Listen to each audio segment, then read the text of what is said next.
El vampiro. John William Polidori. Sucedió en medio de las disipaciones de un duro invierno en Londres. Apareció en diversas fiestas de los personajes más importantes de la vida nocturna y diurna de la capital inglesa.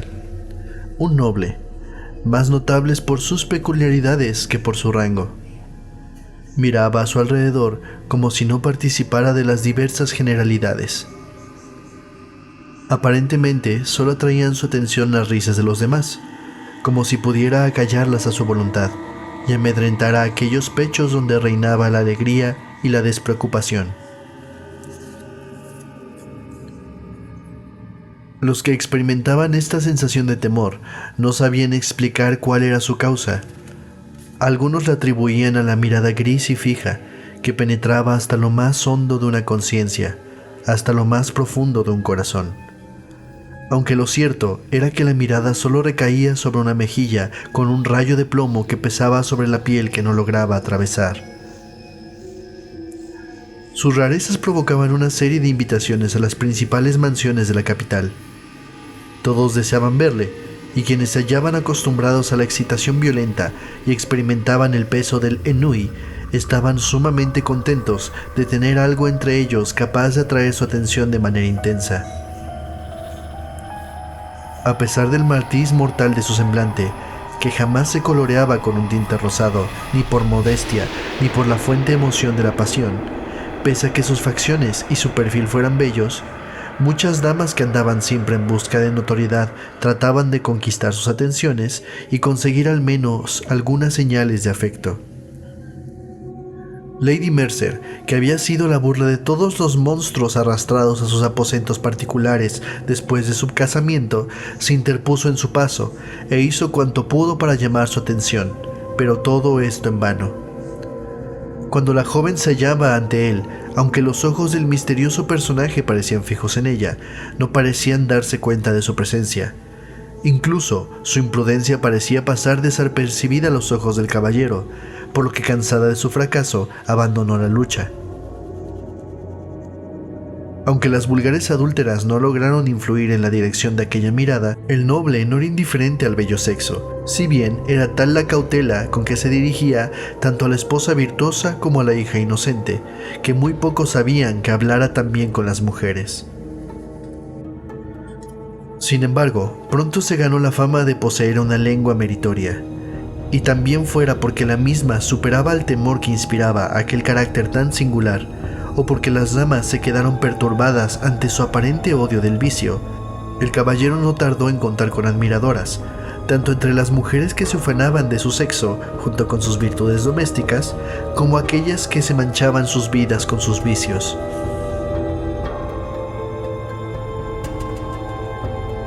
Por la misma época llegó a Londres un joven llamado Aubrey.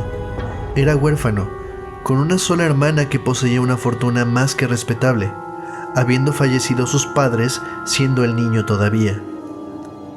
Abandonado a sí mismo por sus tutores, que pensaban que su deber solamente consistía en cuidar de su fortuna, en tanto que descuidaban aspectos más importantes en manos de personas subalternas, Aubrey cultivó su imaginación más que su buen juicio.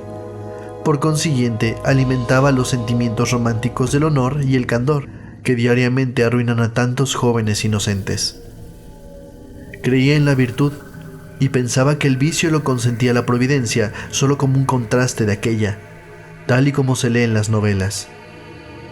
Pensaba que la desgracia de una casa consistía tan solo en las vestimentas que la mantenían cálida, aunque siempre quedaban mejor adaptadas a los ojos de un pintor gracias al desarreglo de sus pliegues y a los diversos manchones de pintura. Pensaba en suma que los sueños de los poetas eran las realidades de la existencia.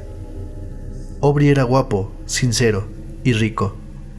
Por tales razones, tan su ingreso en los círculos alegres, le rodearon y atosigaron muchas mujeres, con hijastras casaderas y muchas esposas en busca de pasatiempos extraconyugales.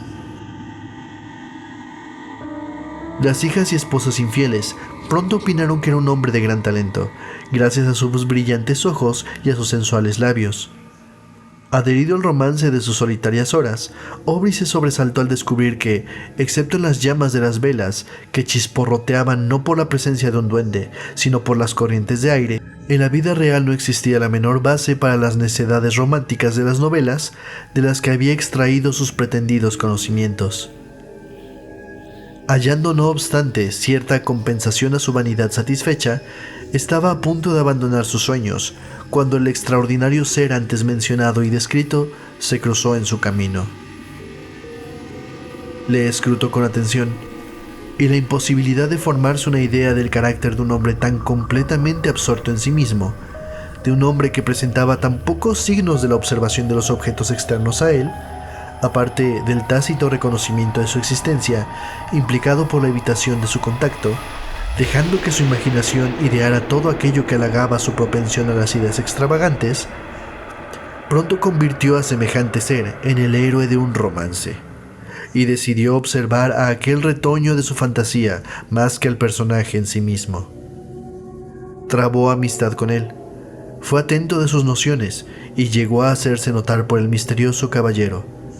Su presencia acabó por ser reconocida.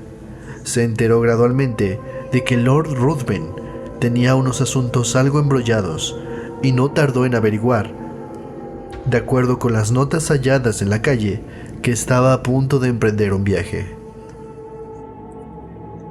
Deseando obtener más información con respecto a tan singular criatura, que hasta entonces solo había excitado su curiosidad sin apenas satisfacerla, Aubrey les comunicó a sus tutores que había llegado el instante de realizar una excursión, que durante muchas generaciones se creía necesaria para que la juventud trepara rápidamente por las escaleras del vicio, igualándose con las personas maduras, con lo que no parecían caídos del cielo cuando se mencionaba ante ellos intrigas escandalosas, como temas de placer y alabanza, según el grado de perversión de las mismas. Los tutores acudieron a su petición, e inmediatamente Aubrey le contó sus intenciones a Lord Ruthven, sorprendiéndose agradablemente cuando éste le invitó a viajar en su compañía. Muy ufano de esta prueba de afecto, por parte de una persona que aparentemente no tenía nada en común con los demás mortales, aceptó encantado. Unos días más tarde, ya habían cruzado el Canal de la Mancha. Hasta entonces, Aubrey no había tenido oportunidad de estudiar a fondo el carácter de su compañero de viaje, y de pronto descubrió que aunque gran parte de sus acciones eran plenamente visibles, los resultados ofrecían unas conclusiones muy diferentes de acuerdo con los motivos de su comportamiento. Su compañero era muy liberal. El vago, el ocioso y el pordiosero recibían de su mano mucho más de lo necesario para aliviar sus necesidades más perentorias.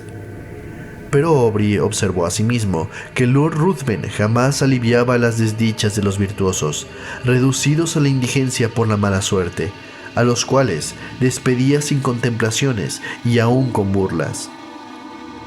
Cuando alguien acudía a él, no para remediar sus necesidades, sino para poder hundirse en la lujuria o en las más tremendas iniquidades, Lord Ruthven jamás negaba su ayuda. Sin embargo, Aubrey atribuía esta nota de su carácter a la mayor importunidad del vicio, que generalmente es mucho más insistente en el desdichado y el virtuoso indigente. En las obras de beneficencia del Lord había una circunstancia que quedó muy grabada en la mente del joven. Todos aquellos a quienes ayudaba Lord Ruthven inevitablemente veían caer una maldición sobre ellos, pues eran llevados al cadalso o se hundían en la miseria más abyecta. En Bruselas y otras ciudades por las que pasaron, Aubrey se asombró ante la aparente avidez con que su acompañante buscaba los centros de los mayores vicios. Solía entrar en los garitos de faro, donde apostaba, y siempre con fortuna, salvo cuando era un canalla su antagonista, siendo entonces cuando perdía más de lo que había ganado antes. Pero siempre conservaba la misma expresión pétrea, imperturbable, con la que generalmente contemplaba a la sociedad que le rodeaba. No sucedía lo mismo cuando el noble se tropezaba con la novicia juvenil, o con un padre infortunado de una familia numerosa. Entonces, su deseo parecía la ley de la fortuna, dejando de lado su abstracción, al tiempo que sus ojos brillaban con más fuego que los del gato cuando juega con el ratón ya moribundo. En todas las ciudades dejaba a la florida juventud, asistente a los círculos por él frecuentados, echando maldiciones, en la soledad de una fortaleza del destino que la había arrastrado hacia él, al alcance de aquel mortal enemigo. Asimismo, muchos padres se sentaban coléricos en medio de sus hambrientos hijos, sin un solo penique de su anterior fortuna, sin lo necesario siquiera para satisfacer sus más acuciantes necesidades. Sin embargo, cuando ganaba en las mesas de juego, lo perdía de inmediato, tras haber esquilmado algunas grandes fortunas de personas inocentes. Este parecía ser el resultado de cierto grado de conocimiento capaz de combatir la destreza de los más experimentados. Aubrey deseaba a menudo decirle todo esto a su amigo, suplicarle que abandonara esta caridad y estos placeres que causaban la ruina de todo el mundo sin proporcionarle a él beneficio alguno. Pero demoraba esta súplica, porque un día y otro esperaba que su amigo le diera una oportunidad de poder hablarle con franqueza y sinceridad, cosa que nunca ocurrió. Lord Ruthven, en su carruaje y en medio de la naturaleza más lujuriosa y salvaje, siempre era el mismo. Sus ojos hablaban menos que sus labios, y aunque Aubrey se hallaba tan cerca del objeto de su curiosidad, no obtenía mayor satisfacción de este hecho que la de la constante exaltación del vano deseo de desentrañar aquel misterio que su excitada imaginación empezaba a asumir las proporciones de algo sobrenatural.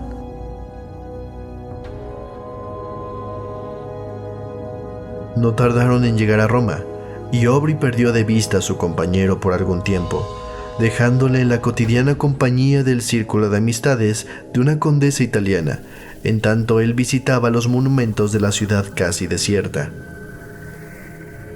Estando así ocupado, llegaron varias cartas de Inglaterra que abría con impaciencia.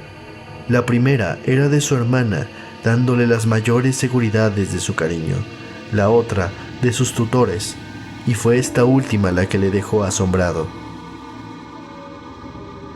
Si antes había pasado por su imaginación que su compañero de viaje poseía algún malvado poder, aquella carta parecía reforzar tal creencia. Sus tutores insistían en que abandonara de inmediato a su amigo, urgiéndole a ello en vista de la maldad de tal personaje, a causa de sus casi irresistibles poderes de seducción, que tornaban sumamente peligrosos sus hábitos para la sociedad en general.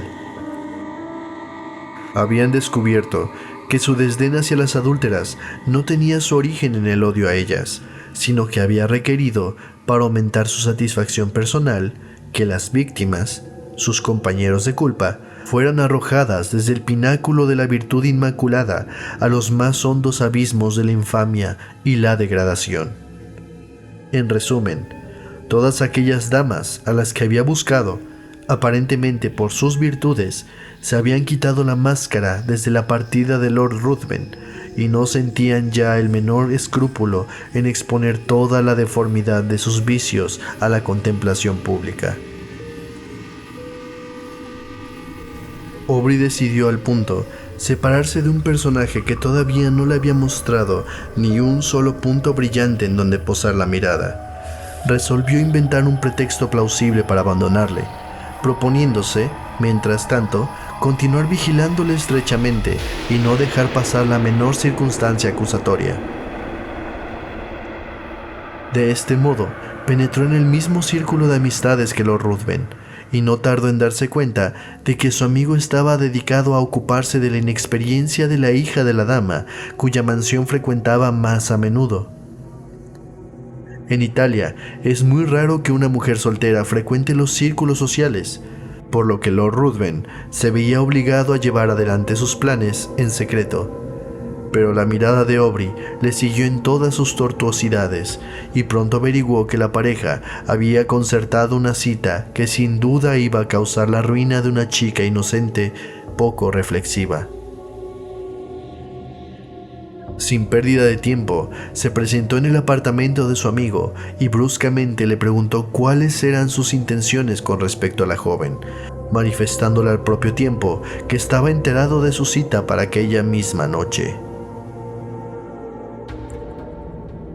Lord Ruthven contestó que sus intenciones eran las que podían suponerse en semejante menester, y al ser interrogado respecto a si pensaba casarse con la muchacha, solo se echó a reír. Aubrey se marchó e inmediatamente redactó una nota alegando que desde aquel momento renunciaba a acompañar a Lord Ruthven durante el resto del viaje. Luego le pidió a su sirviente que buscase otro apartamento y fue a visitar a la madre de la joven, a la que informó de cuánto sabía, no solo respecto a su hija, sino también al carácter de Lord Ruthven. La cita se canceló. Al día siguiente, Lord Ruthven se limitó a enviar a su criado con una comunicación en la que se avenía una completa separación, mas sin mencionar que sus planes hubieran quedado arruinados por la intromisión de Aubrey. Tras salir de Roma, el joven dirigió sus pasos a Grecia y tras cruzar la península llegó a Atenas. Justo allí fijó su residencia en casa de un griego, no tardando en hallarse sumamente ocupado en buscar las pruebas de la antigua gloria de unos monumentos que, avergonzados al parecer de ser testigos mudos de las hazañas de los hombres que antes fueron libres para convertirse después en esclavos, se hallaban tan escondidos debajo del polvo o de los intrincados líquenes. Bajo su mismo techo habitaba un ser tan delicado y bello que podía haber sido la modelo de un pintor que deseara llevar a la tela la esperanza prometida a los seguidores de Mahoma en el paraíso, salvo que sus ojos eran demasiado pícaros y vivaces para pretender a un alma y no a un ser vivo. Cuando bailaba en el prado o correteaba por el monte, parecía mucho más ágil y veloz que las gacelas, y también muchísimo más grácil. Era, en resumen, el verdadero sueño de un epicuro. El leve paso de Yante acompañaba a menudo a Aubrey en su búsqueda de antigüedad, y a veces la inconsciente joven se empeñaba en la persecución de una mariposa de cachemira.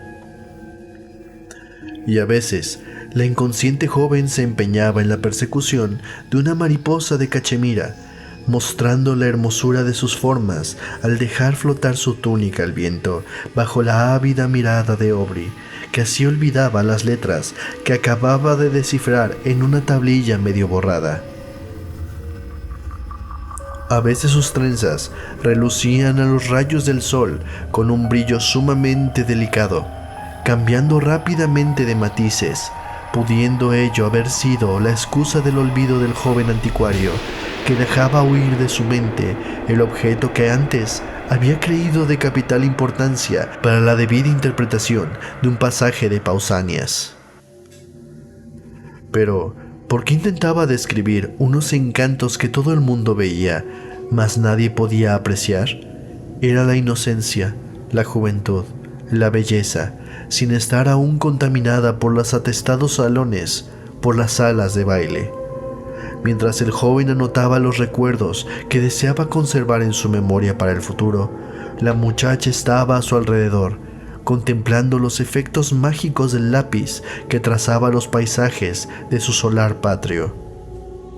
Y entonces, ella le describía las danzas en la pradera, pintándoselas con todos los colores de su juvenil paleta, las pompas matrimoniales, las entrevistas en su niñez, y, refiriéndose a los demás temas que evidentemente más la habían impresionado, hablaba de los cuentos sobrenaturales que le había contado su nodriza.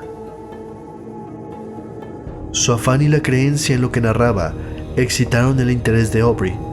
A menudo, cuando ella contaba el cuento del vampiro, que había pasado muchos años entre amigos, y sus más queridos parientes alimentándose con la sangre de doncellas más hermosas para prolongar su existencia unos meses más, la sangre se le helaba a Aubrey en las venas, mientras intentaba reírse de aquellas horribles fantasías. Sin embargo, Yante le citaba nombres de ancianos que por lo menos habían contado entre sus contemporáneos a un vampiro vivo, habiendo hallado a parientes cercanos y algunos niños marcados con la señal del apetito del monstruo. Cuando la joven veía que Aubrey se mostraba incrédulo ante tales relatos, le suplicaba que le creyera, puesto que la gente había observado a aquellos que se atrevían a negar la existencia del vampiro, y siempre obtenían prueba alguna que, con gran dolor y penosos castigos, les obligaba a reconocer su existencia. Yante le detalló la aparición tradicional de aquellos monstruos, y el horror de Aubrey aumentó al escuchar una descripción casi exacta del Lord Ruthven. Pese a ello, el joven persistió en querer convencer a la joven griega de que sus temores no podían ser debidos a una cosa cierta, si bien, al mismo tiempo, repasaba en su memoria todas las coincidencias que le habían incitado a creer en los poderes sobrenaturales del Lord Ruthven.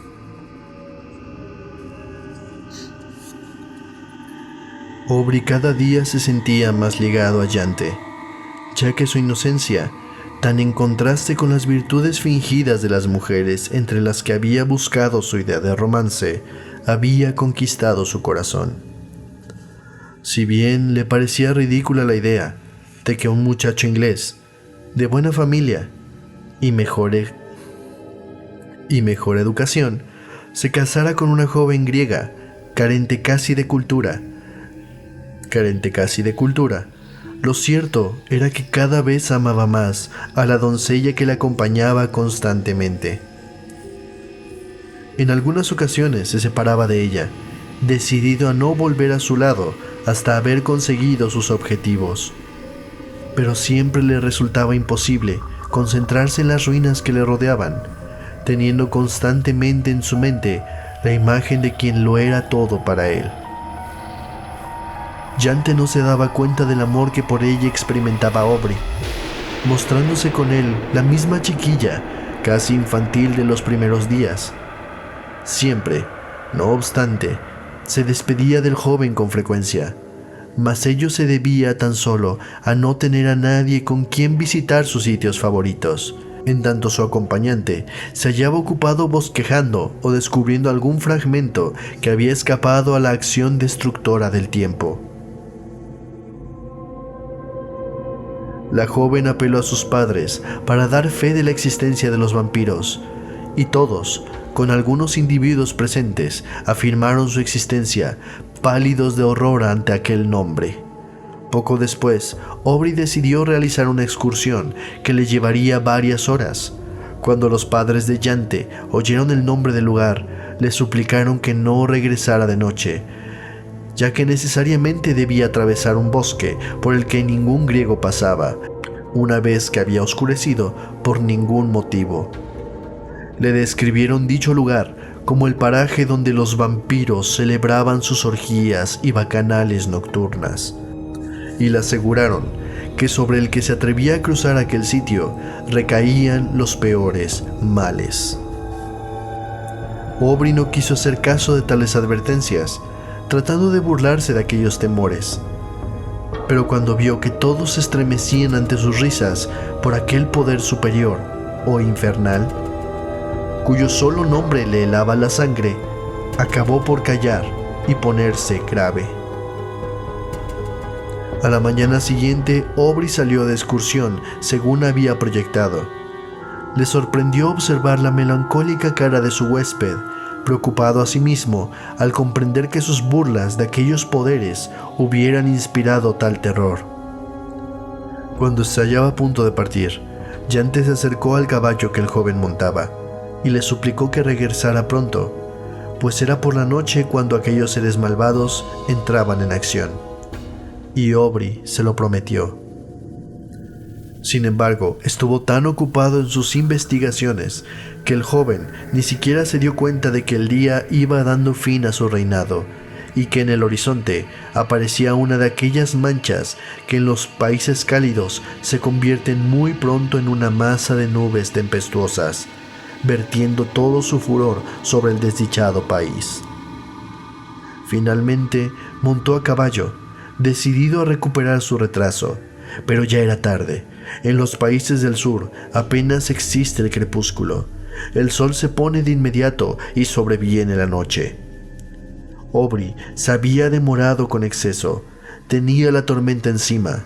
Los truenos apenas se concedían un respiro entre sí, y el fuerte aguacero se abría paso por entre el espeso follaje, en tanto el relámpago azul parecía caer a sus pies.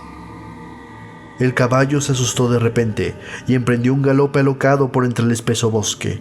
Por fin, agotado de cansancio, el animal se paró, y Aubrey descubrió a la luz de los relámpagos que estaba en la vecindad de una choza que apenas se destacaba por entre la hojarasca y la maleza que le rodeaba.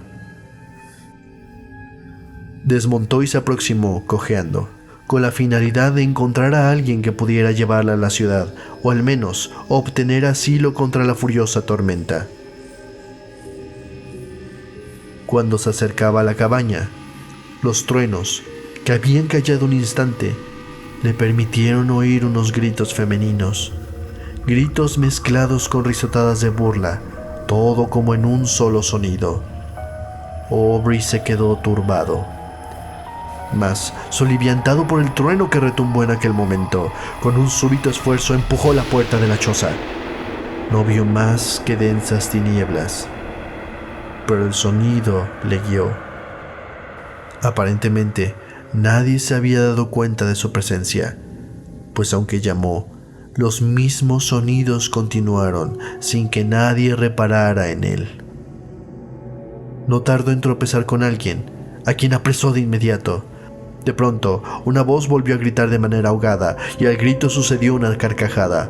Aubrey se halló al momento, asido por una fuerza sobrehumana. Decidido a vender cara a su vida, luchó más, pero en vano. Fue levantado del suelo y arrojado de nuevo al mismo con una potencia enorme. Luego, su enemigo se le echó encima, y arrodillado sobre su pecho, le rodeó la garganta con las manos. De repente, el resplandor de varias antorchas, entrevistas por el agujero que hacía las veces de ventana, vino en su ayuda. Al momento, su rival se puso en pie y, separándose del joven, corrió hacia la puerta. Muy poco después, el crujido de las ramas caídas, al ser pisoteadas por el fugitivo, también dejó de oírse. Entraron a la cabaña, y el resplandor de la resina quemada cayó sobre los muros de barro y el techo de bálago, totalmente lleno de mugre. A instancias del joven, los recién llegados buscaron a la joven que la había atraído con sus chillidos. Volvió, por tanto, a quedarse en tinieblas.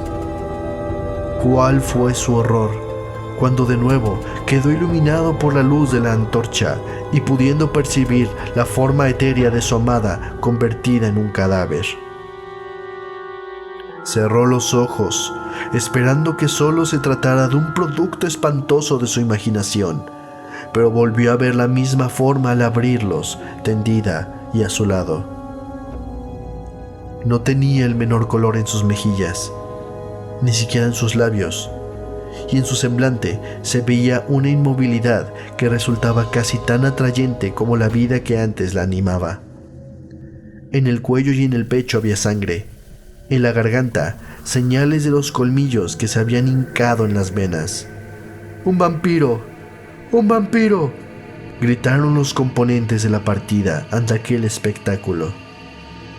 Rápidamente construyeron camillas, y Aubrey echó a andar al lado de la que había sido el objeto de tan brillantes y seductoras visiones, que ahora yacía muerta en la flor de su vida.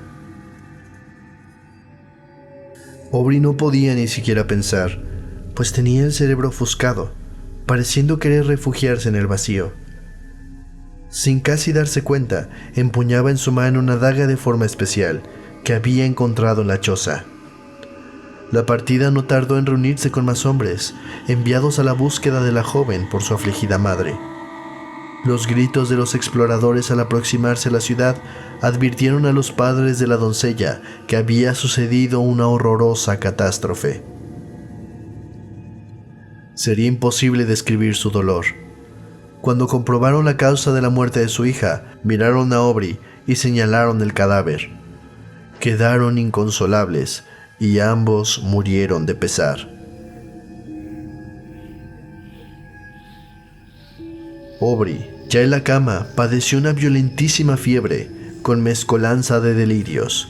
En estos intervalos llamaba a Lord Ruthven y a Yante, mediante cierta combinación que le parecía una súplica a su antiguo compañero de viaje para que perdonara la vida de la doncella. Otras veces lanzaba imprecaciones contra Lord Ruthven, maldiciéndole como asesino de la joven. Por casualidad, Lord Ruthven llegó por aquel entonces a Atenas. Cuando se enteró del estado de su amigo, se presentó de inmediato en su casa y se convirtió en su enfermero particular.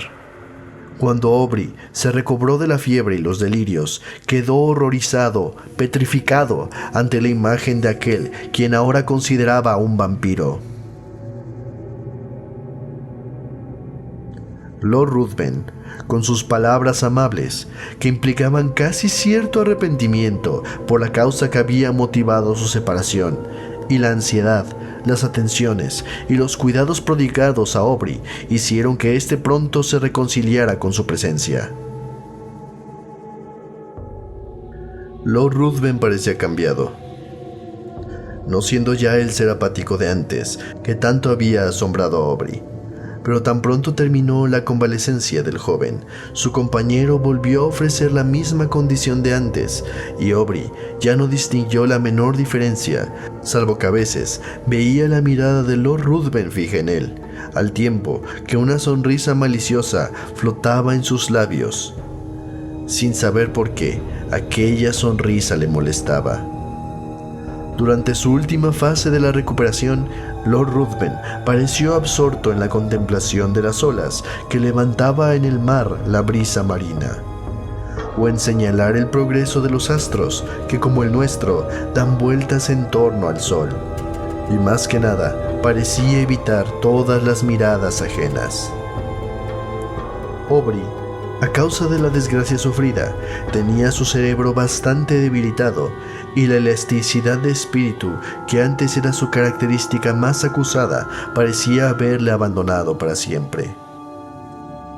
No amaba tanto el silencio y la soledad como Lord Ruthven, pero deseaba estar solo, cosa que no podía conseguir en Atenas. Si se dedicaba a explorar las ruinas de la antigüedad, el recuerdo de Yante a su lado le atosigaba de continuo. Si recorría los bosques, el paso ligero de la joven parecía corretear a su lado en busca de la modesta Violeta. De repente, esta visión se esfumaba y en su lugar veía el rostro pálido y la garganta herida de la joven, con una tímida sonrisa en sus labios. Decidió rehuir tales visiones, que en su mente creaban una serie de amargas asociaciones. De este modo, le propuso a Lord Ruthven, a quien se sentía unido por los cuidados que aquel le había prodigado durante su enfermedad, que visitaran aquellos rincones de Grecia que aún no habían visto. Los dos recorrieron la península en todas las direcciones, buscando cada rincón que pudiera estar unido a un recuerdo, pero aunque lo exploraron todo, nada vieron que llamara realmente su interés. Oían hablar mucho de diversas bandas de ladrones, mas gradualmente fueron olvidándose de ellas, atribuyéndoselas a la imaginación popular o a la invención de algunos individuos cuyo interés consistía en excitar la generosidad de aquellos a quienes fingían proteger de tales peligros. En consecuencia, sin hacer caso de tales advertencias, en cierta ocasión viajaban con muy poca escolta, cuyos componentes más debían servirles de guía que de protección. Al penetrar en un estrecho desfiladero, en el fondo del cual se hallaba el lecho de un torrente, lleno de grandes masas rocosas desprendidas de los altos alcantilados que los flanqueaban, tuvieron motivos para arrepentirse de su negligencia. Apenas habían adentrado por un paso angosto, cuando se vieron sorprendidos por el silbido de las balas que pasaban muy cerca de sus cabezas y las detonaciones de varias armas. Al instante siguiente, la escolta les había abandonado y, resguardándose detrás de las rocas, empezaron a disparar a todos sus atacantes. Lord Ruthven y Aubrey, imitando su ejemplo, se retiraron de modo momentáneo al amparo de un recodo del desfiladero, avergonzados por asustarse tanto ante un vulgar enemigo que con gritos insultantes les conminaban a seguir avanzando, y estando expuestos al mismo tiempo a una matanza segura si alguno de los ladrones se situaba más arriba de su posición y les atacaba por la espalda, determinaron precipitarse al frente en búsqueda del enemigo. Apenas abandonaron el refugio rocoso, Lord Ruthven recibió en el hombro el impacto de una bala que le envió rodando al suelo. Aubrey corrió en su ayuda, sin hacer caso del peligro al que se exponía, mas no tardó en verse rodeado por los malhechores, al tiempo que los componentes de la escolta, al ver herido a Lord Ruthven, levantaron inmediatamente las manos en señal de rendición. Mediante la promesa de grandes recompensas, Aubrey logró convencer a sus atacantes para que trasladaran a su herido amigo a una cabaña no muy lejos de allí. Tras haber concertado el rescate a pagar, los ladrones no le molestaron, contentándose con vigilar la entrada de la cabaña hasta el regreso de uno de ellos, que debía percibir la suma prometida gracias a una orden firmada por el joven. Las energías de Lord Ruthven disminuyeron rápidamente. 2 días más tarde, la muerte pareció ya inminente. Su comportamiento y aspecto no habían cambiado, pareciendo tan inconsciente al dolor como a cuanto le rodeaba.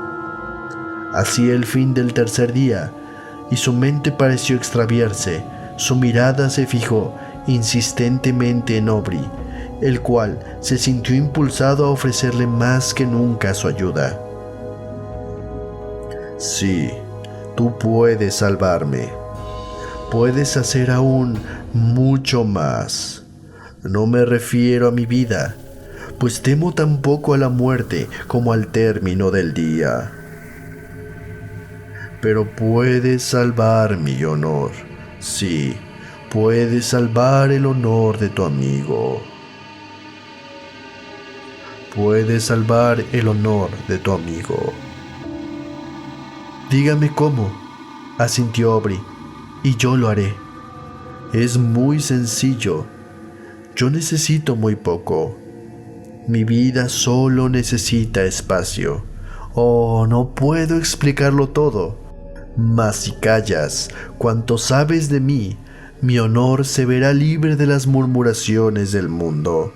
Y si mi muerte es por algún tiempo desconocido en Inglaterra, yo viviré. Nadie lo sabrá. ¡Júralo!, exigió el moribundo, incorporándose con gran violencia. Júralo por las almas de tus antepasados, por todos los temores de la naturaleza. Jura que durante 1 año y 1 día no le contarás a nadie mis crímenes ni mi muerte, pase lo que pase, veas lo que veas. Sus ojos parecían querer salirse de sus órbitas. «Lo juro», exclamó Aubrey. Lord Ruthven cayó sobre la almohada, lanzando una carcajada, y expiró. Aubrey se retiró a descansar, mas no durmió, pues su cerebro daba vueltas y más vueltas sobre los detalles de la amistad con tan extraño ser, y sin saber por qué, cuando recordaba el juramento prestado, se sentía invadido por un frío extraño, con el presentimiento de una desgracia inminente.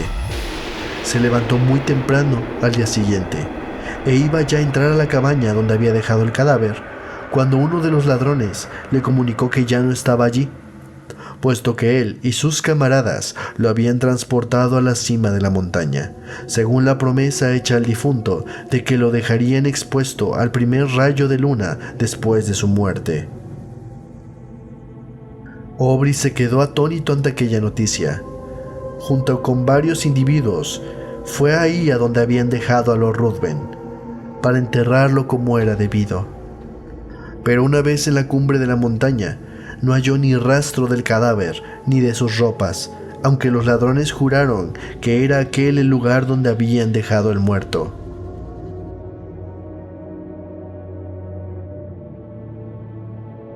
Durante algún tiempo su mente se perdió en conjeturas, hasta que decidió descender de nuevo, convencido de que los ladrones habían enterrado el cadáver tras despojarlo de sus vestiduras. Harto de un país en el que solo había conocido horrores y en el que todo conspiraba para fortalecer la superstición melancólica que se había adueñado de su mente, resolvió abandonarlo, no tardando en llegar a Esmirna. Mientras esperaba un barco que lo llevara a Otranto o a Nápoles, estuvo ocupado en disponer los efectos que tenía consigo y que habían pertenecido a Lord Ruthven. Entre otras cosas, encontró un estuche que contenía varias armas, más o menos adecuada para asegurar la muerte de una víctima, y dentro encontró varias dagas y yataganes. Mientras los examinaba, asombrado ante sus curiosas formas, grande fue su sorpresa al encontrar una vaina ornamentada con el mismo estilo que la daga hallada en la choza donde Yante encontró su final. Aubrey se estremeció y, deseando obtener nuevas pruebas, buscó la daga. Su horror llegó a su culminación cuando verificó que la hoja se adaptaba a la vaina, pese a su peculiar forma. No necesitaba ya más pruebas, aunque sus ojos parecían como pegados a la daga, pese a lo cual todavía se resistía a creerlo. Sin embargo, aquella forma especial, los mismos esplendorosos adornos del mango y la vaina, no dejaban el menor resquicio a la duda. Ambos objetos mostraban gotas de sangre además. Partió de Esmirna, y ya en Roma, sus primeras investigaciones se refirieron a la mujer que él había intentado arrancar de las artes seductoras de Lord Ruthven. Sus padres estaban desconsolados, totalmente arruinados, y a la joven no se la había vuelto a ver desde la salida de la capital de Lord Ruthven. El cerebro de Aubrey estuvo a punto de desquiciarse ante tal cúmulo de horrores, temiendo que la joven también hubiera sido víctima del mismo asesino de Yante. Aubrey se tornó más callado, retraído, y su única ocupación consistió ya en apresurar a sus postillones, como si tuviera la necesidad de salvar a un ser muy querido. Llegó a Calais, y una brisa que parecía obediente a sus deseos no tardó en dejarle en las costas de Inglaterra. Corrió a la mansión de sus padres, y allí, por un momento, pareció perder, gracias a los besos y abrazos de su hermana, todo el recuerdo del pasado. Si antes, con sus infantiles caricias, ya había conquistado el afecto de su hermano, ahora, que empezaba a ser una mujer hecha y derecha, la quería aún más. La señorita Aubrey no poseía la alada gracia que atrae las miradas y el aplauso en las reuniones y fiestas. No había en ella el ingenio ligero que solo existe en los salones. Sus ojos azules jamás se iluminaron con ironías o sarcasmos. En toda su persona había como un halo de encanto melancólico que no se debía a ninguna desdicha, sino a un sentimiento interior que parecía indicar un alma consciente de un reino muchísimo más brillante. No tenía un paso leve, aquel que atrae de la misma manera como el vuelo ágil de la mariposa.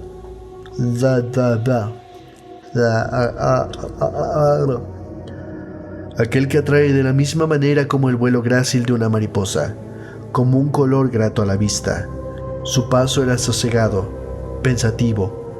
Cuando estaba sola, su semblante jamás se alegraba con una sonrisa de júbilo, pero al sentir el afecto de su hermano y olvidar en su presencia los pesares que le impedían el descanso, ¿quién no habría cambiado una sonrisa por tanta dicha? Era como si los ojos de la joven, su rostro entero, jugaran a la luz de su esfera propia. Sin embargo, la muchacha solo contaba con 18 años, por lo que no había sido presentada en sociedad, habiendo juzgado sus tutores que debía demorarse tal acto hasta que su hermano regresara del continente, momento en que se convertiría en su protector. Por tanto, resolvieron que darían una fiesta con el fin de que ella apareciera en escena. Aubrey habría preferido estar apartado de todo bullicio, alimentándose con la melancolía que le abrumaba. No experimentaba el menor interés por las frivolidades de personas desconocidas, aunque se mostró dispuesto a sacrificar su comodidad para proteger a su hermana. De esta manera, no tardaron en llegar a su casa de la capital a fin de disponerlo todo para el día siguiente, el día elegido para la fiesta. La multitud era excesiva, una fiesta no vista en muchísimo tiempo, donde todo el mundo estaba ansioso por dejarse ver. Aubrey apareció con su hermana, y luego, estando solo en un rincón, mirando a su alrededor con poco interés, pensando abstraídamente que la primera vez que había visto a Lord Ruthven había sido en aquel mismo salón, se sintió de pronto sujetado por el brazo, al tiempo que en sus oídos resonaba una voz que recordaba demasiado bien: «Acuérdate del juramento».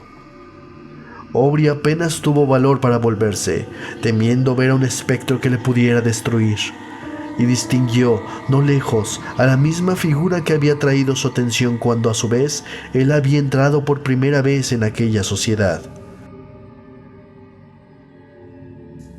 Contempló a aquella figura fijamente, hasta que sus piernas casi se negaron a sostener el peso de su cuerpo.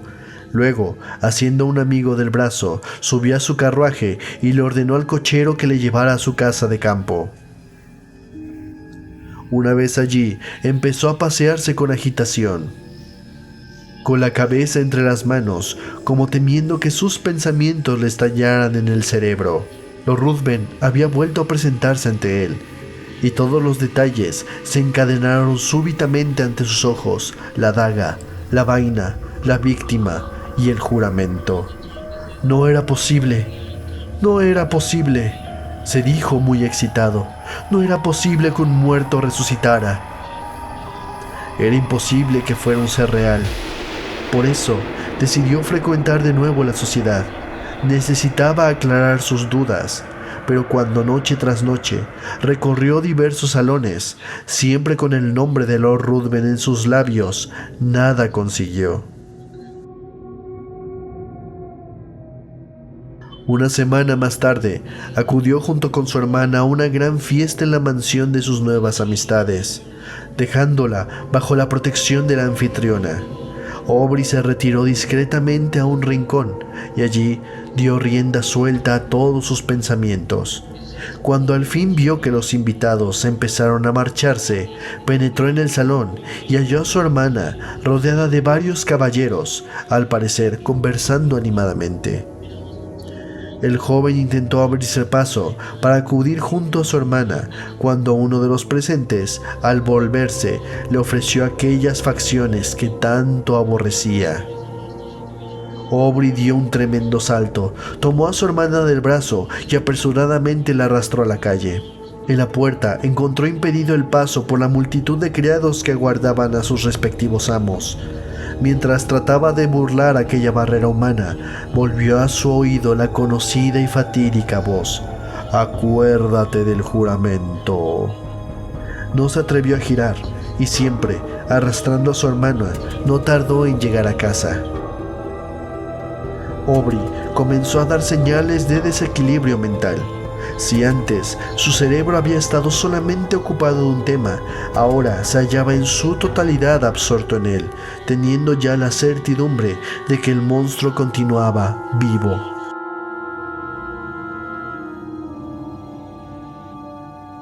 No prestaba ya atención a su hermana, y para esta fue inútil que tratara de arrancarle la verdad de tan extraña conducta. Aubrey se limitaba a proferir palabras casi incoherentes que aún aterraban más a la muchacha. Cuando Aubrey más meditaba en ello, más trastornado quedaba. Su juramento le abrumaba, ¿Debía permitir entonces que aquel monstruo rondara por el mundo en medio de tantos seres queridos sin delatar sus intenciones? Su misma hermana había hablado con él, pero aunque quebrantara su juramento y revelara las verdaderas intenciones de Lord Ruthven, ¿quién le iba a creer? Pensó en servirse de su propia mano para desembarazar al mundo de tan cruel enemigo. Recordó, sin embargo, que la muerte no afecta a un monstruo. Durante días permaneció en tal estado, encerrado en su habitación sin ver a nadie, comiendo solo cuando su hermana le apremiaba a ello, con lágrimas en los ojos. Su hermana, angustiada por su salud, empleó a algunas personas para que le siguieran, pero el joven supo distanciarlas, puesto que huía de un peligro mucho más veloz que ellas, su propio pensamiento. Puesto que huía de un perseguidor más veloz que ellas, su propio pensamiento. Su conducta, no obstante, cambió de pronto, sobresaltado ante la idea de que estaba abandonando a sus amigos ante un feroz enemigo entre ellos, de cuya presencia no tenían el menor conocimiento. Decidió entrar de nuevo en sociedad y vigilarla estrechamente, ansiando advertir, a pesar de su juramento, a todos aquellos a quienes Lord Ruthven demostrara cierta amistad.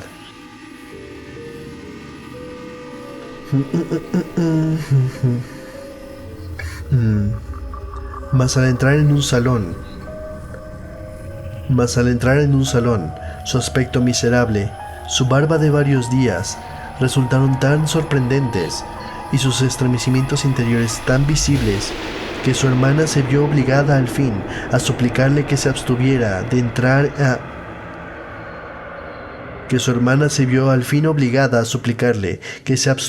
en bien de ambos a una sociedad que le afectaba de manera tan extraña. Cuando esta súplica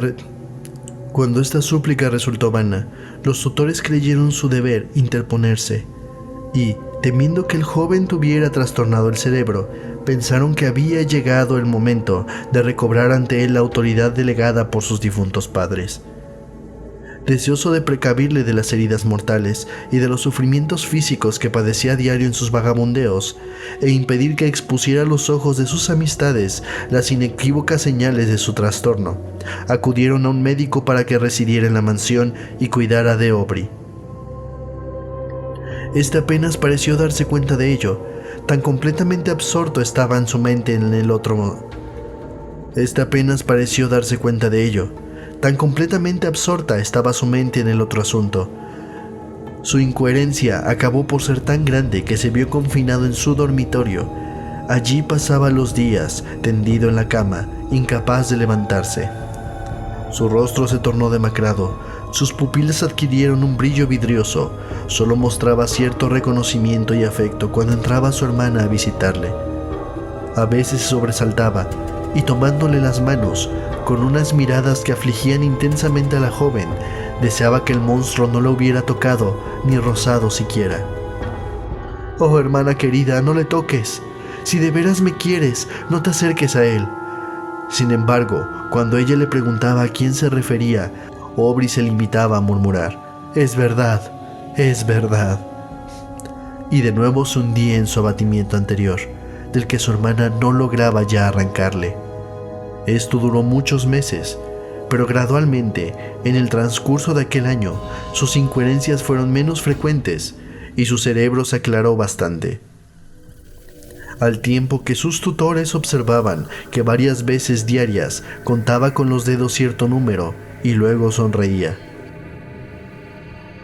Al llegar el último día del año, uno de los tutores entró en el dormitorio y empezó a conversar con el médico respecto a la melancolía del muchacho, precisamente cuando al día siguiente debía casarse su hermana. Instantáneamente, Aubrey se mostró alerta y preguntó con angustia con quién iba a contraer matrimonio. Encantados de aquella demostración de cordura de la que creían privado, mencionaron el nombre del conde de Marsden. Creyendo que se trataba del conde al que él había conocido en sociedad, Aubrey se mostró complacido y aún asombró más a sus oyentes al expresar su intención de asistir a la boda y su deseo de ver cuanto antes a su hermana. Aunque ellos se negaron a este anhelo, su hermana no tardó en hallarse a su lado. Aubrey, al parecer, no fue capaz de verse afectado por el influjo de la encantadora sonrisa de la muchacha, puesto que la abrazó, la besó en las mejillas, bañadas en lágrimas por la propia joven, al pensar que su hermano volvía a estar en el mundo de los cuerdos. Aubrey empezó a expresar su cálido afecto y a felicitarla por casarse con una persona tan distinguida, cuando de repente se fijó en un medallón que ella lucía sobre el pecho. Al abrirlo, ¿cuál no sería su inmenso estupor al descubrir las facciones del monstruo que tanto y tan funestamente había fluido en su existencia? Fue un paroxismo de terror cuando tomó el medallón y lo arrojó al suelo y lo pisoteó. Cuando ella le preguntó por qué había destruido el retrato de su futuro esposo, Aubrey la miró como sin comprender. Después, haciéndola de las manos y mirándola con una frenética expresión de espanto, quiso obligarla a jurar que jamás se casaría con un semejante monstruo, con alguien como él, pero no pudo continuar. Era como si su propia voz le recordara el juramento prestado, y al girarse en redondo, pensando que Lord Ruthven se hallaba detrás suyo, no encontró a nadie. Mientras tanto, los tutores y el médico, que todo lo habían oído, pensando que la locura había vuelto a apoderarse de aquel pobre cerebro, entraron y lo obligaron a separarse de su hermana.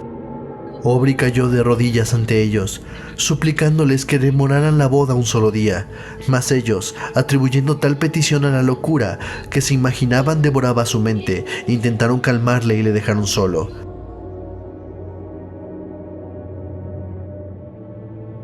Lord Ruthven visitó la mansión a la mañana siguiente de la fiesta y le fue negada la entrada como a todo el mundo.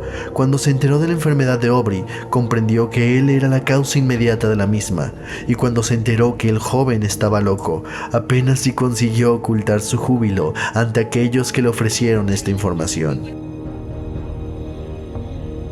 Corrió a casa de su antiguo compañero de viaje, y con sus constantes cuidados y fingimiento del interés que sentía por su hermano y por su triste destino, gradualmente fue conquistando el corazón de la señorita Aubrey. ¿Quién podría resistirse ante aquel poder? Lord Ruthven hablaba de los peligros que le habían rodeado siempre, del escaso cariño que había hallado en el mundo, excepto por parte de la joven con la que conversaba. Desde que la conocía, su existencia había empezado a parecer digna de algún valor, aunque solo fuera por la atención que ella le prestaba. En fin, supo utilizar con tanto arte sus astutas mañas, o tal fue la voluntad del destino, que Lord Ruthven conquistó el amor de la hermana de Aubrey. Gracias al título de una rama de su familia, obtuvo una embajada, algo importante, que le sirvió de excusa para apresurar la boda, pese al trastorno mental del hermano, de modo que la misma tendría lugar al día siguiente, antes de su partida para el continente. Aubrey, una vez lejos del médico y el tutor, trató de sobornar a los criados, pero en vano. Pidió pluma y papel, que le entregaron, y escribió una carta a su hermana, conjurándole que si en algo apreciaba su felicidad, su honor y el de aquellos que yacían en sus tumbas, que tanto habían tenido en brazos como su esperanza y la esperanza del buen nombre familiar, a posponer solo por unas horas aquel matrimonio, sobre el que vertía sus más terribles maldiciones. Los criados prometieron entregar la misiva, mas como se la dieron al médico, éste prefirió no alterar a la señorita Aubrey, con lo que consideraba solamente la manía de un demente. Transcurrió la noche sin descanso para ninguno de los ocupantes de la casa, y Aubrey percibió con horror los rumores de los preparativos para la boda. Vino la mañana, y a sus oídos llegó el ruido de los carruajes al ponerse en marcha. Aubrey se puso frenético. La curiosidad de los sirvientes superó al fin a su vigilancia, y gradualmente se alejaron para ver partir a la novia, dejando a Aubrey al cuidado de una indefensa anciana. Aubrey aprovechó esta oportunidad, saltó fuera de la habitación y no tardó en apresurarse en el salón donde todo el mundo se hallaba reunido, dispuesto para la marcha. Lord Ruthven fue el primero en divisarle e inmediatamente se le acercó, haciéndolo del brazo con inusitada fuerza para sacarle de la estancia, trémulo de rabia, y una vez en la escalinata le susurró al oído: «Acuérdate del juramento, y sabe que si hoy no es mi esposa, tu hermana quedará deshonrada, pues las mujeres son tan frágiles». Y así diciendo, le empujó hacia los criados, quienes, alterados ya por la anciana, le estaban buscando. Aubrey no lo soportó más. Al no hallar salida a su furor, se le rompió un vaso sanguíneo y tuvo que ser trasladado rápidamente a su cama. Tal suceso no le fue mencionado a la hermana, que no estaba presente cuando aconteció, pues el médico temía causarle cualquier agitación. La boda se celebró con toda solemnidad. El novio y la novia abandonaron Londres. La debilidad de Aubrey fue en aumento y la hemorragia de sangre produjo los síntomas de una muerte próxima. Deseaba que llamaran a los tutores de su hermana, y cuando estuvieron presentes y sonaron las 12 campanadas a la medianoche, el instante en el que se cumplía el plazo impuesto a su silencio, relató apresuradamente cuanto había vivido y sufrido, y falleció inmediatamente después. Los tutores corrieron a proteger a la hermana de Aubrey, mas cuando llegaron era ya tarde. Lord Ruthven se había ido, y la joven había saciado la sed de sangre de un vampiro.